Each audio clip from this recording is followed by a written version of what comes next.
In this question, we have to find the ratio of observed value of depression in freezing point to the theoretical value of depression in freezing point.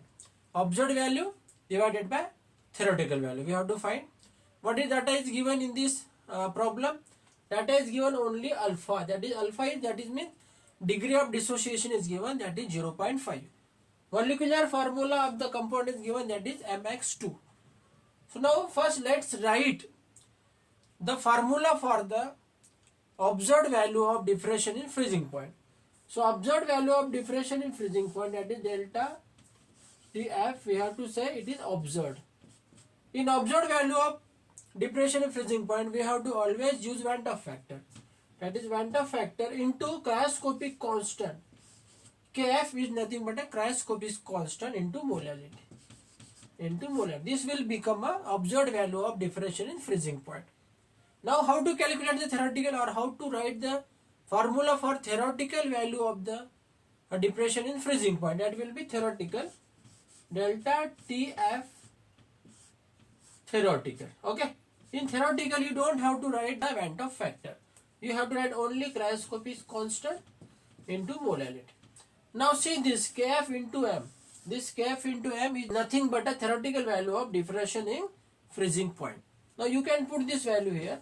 Van factor into theoretical value of the depression in freezing point. So if we find the ratio, so it will become like this: I is equal to delta TF observed divided by delta TF theoretical. So ultimately we have to find the Van factor in this equation. Now what is another formula for calculating the Van factor? That is I is nothing but a total moles before association or dissociation. In numerator there will be the total moles after association and dissociation.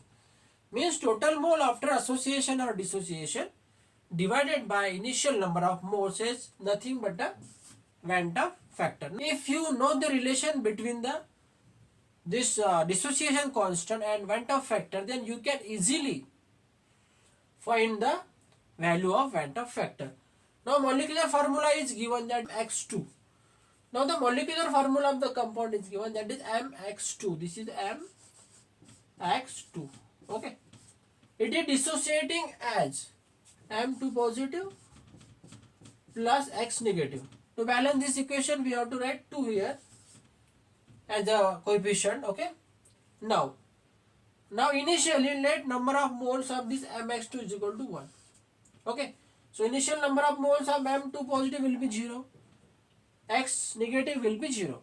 Now at some time say there will be this much moles are dissociated. Initial number of moles was 1 and alpha is the dissociation constant. That means this much number of moles is dissociated. So it will become 1 minus alpha at equilibrium. Okay. So if alpha is dissociated, how many M2 positive will form? It will form alpha.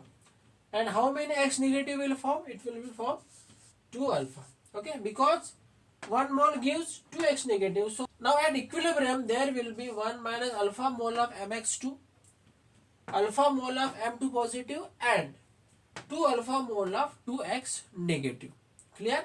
Initially there were only 1 mole of MX2. Degree of dissociation was 0.5. Means out of 1 there will be 0.5 mole will be dissociated. Put all this value in the value of I. Value of I is already given.